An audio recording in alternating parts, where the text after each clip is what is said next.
Law ना, कि Faraday ने अपने EMI के जो लॉ है, फैराडे लॉ इसमें कुल मिलाकर के दो तरह का लॉ है। कितने तरह का?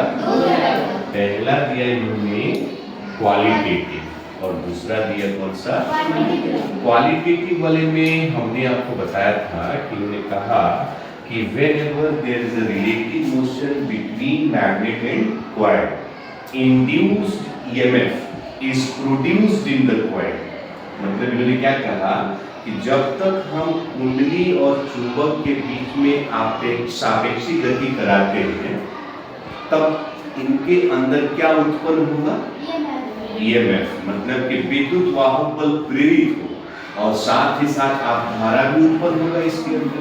और ये कब तक उत्पन्न होगा?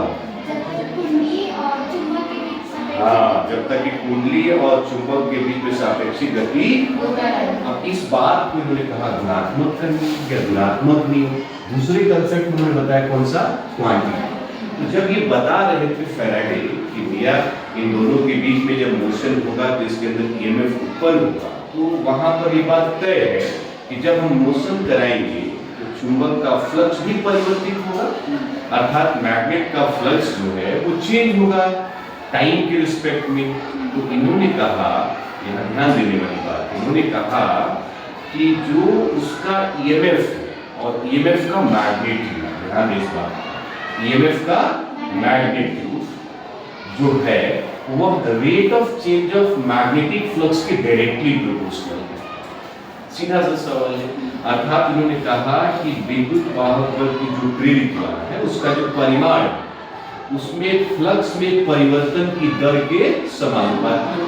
भाई जैसे जैसे आप ऐसे ऐसे करोगे उसके अंदर मूवमेंट लाओगे तो कुंडली के अंदर फ्लक्स परिवर्तित होगा और समय के साथ परिवर्तित होगा। और जब फ्लक्स परिवर्तित होगा ये में प्रेरित होगा, जैसे कि फाई का वैल्यू में कितना देगा? B cos theta. तो भाई जब फ्लक्स परिवर्तित करोगे तो B भी परिवर्तित होगा। और जैसे जैसे जैसे जैसे ये चेंज होगा समय के साथ EMF उसके अंदर क्या होगा? प्रेरित होगा। इस बात को हमने किस नाम से जाना बाबू?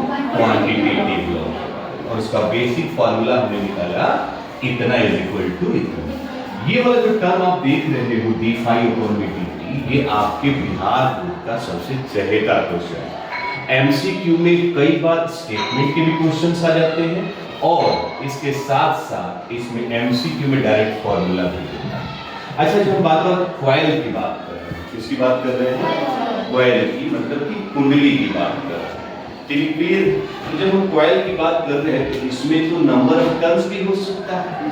तो यदि आपके न्यूमेरिकल में, जैसा कि NCERT में पेज नंबर 156 पे एग्जांपल की 6.3 नंबर ऑफ टर्न्स भी दिया है, एक न्यूमेरिकल अभी हम बना रहे हैं।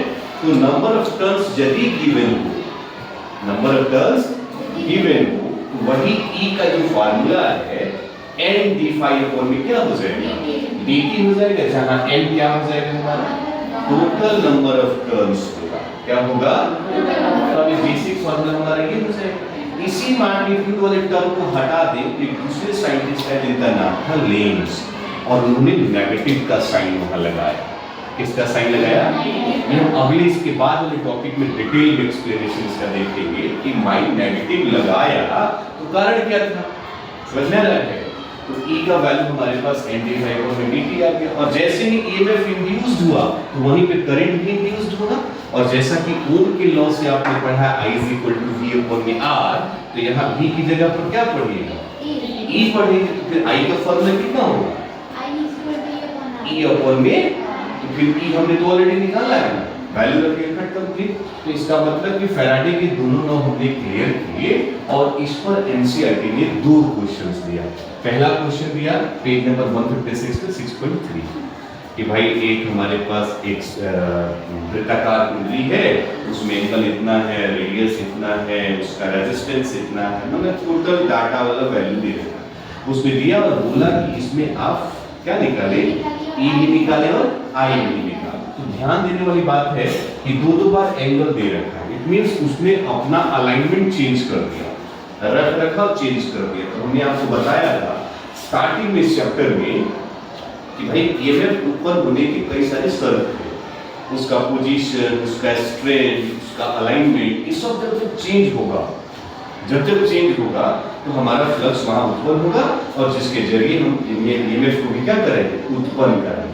तो यहाँ पर उसने क्या किया, अलाइनमेंट चेंज किया और अलाइनमेंट चेंज करने के बाद दो फ्लक्स की वैल्यू हमारे पास आई। तो भाई हमारे पास क्या है, डी फाई है, चेंज ऑफ फ्लक्स है, तो हम दोनों फ्लक्स को चेंज करेंगे, जैसे कि हमने इसमें लिखा फाई टू माइनस क्या। अब हमने दोनों को चेंज किया, दोनों को चेंज करने के बाद वैल्यू रखा, आंसर हमारा आ गया, ये बिल्कुल सही है। क्लियर है? तो न्यूमेरिकल बनाते वक्त इस बात का ध्यान रहे कि थ्योरी में हमने जो कंसेप्ट पढ़ाया है पूरा का पूरा उसमें वो आ जाए। क्लियर है? तब थोड़ा सा हमको रिपीट करें। एक गुणात्मक है और एक कौन सा है, तो गुणात्मक वाले में क्या सीखा हमने, गुणात्मक में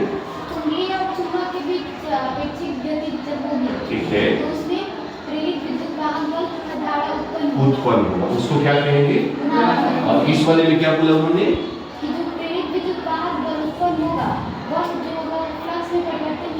दर के समानुपाती होगा।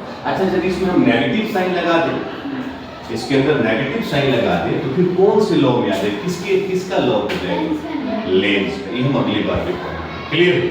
और फॉर्मूला उसमें n क्या है, अच्छा न्यूमेरिकल में स्मॉल n भी कहीं कहीं दिया रहता है, उस स्मॉल n का मतलब क्या होता है, हाँ, प्रति इकाई लंबाई में फेरों की, मतलब कि number of turns per unit length, ऐसा न्यूमेरिकल में गिवन है। क्लियर है? Number of turns per unit length मतलब कि प्रति इकाई लंबाई में फेरों की संख्या। तो ऐसे जगहों पर मान लीजिए हमारा कैपिटल N पे लिखना हो तो उसका फार्मूला हम कितना लिख सकते हैं, NL, बिकॉज ये N क्या शो करेगा, number of turns per unit length, मतलब प्रति इकाई लंबाई में फेरों की संख्या।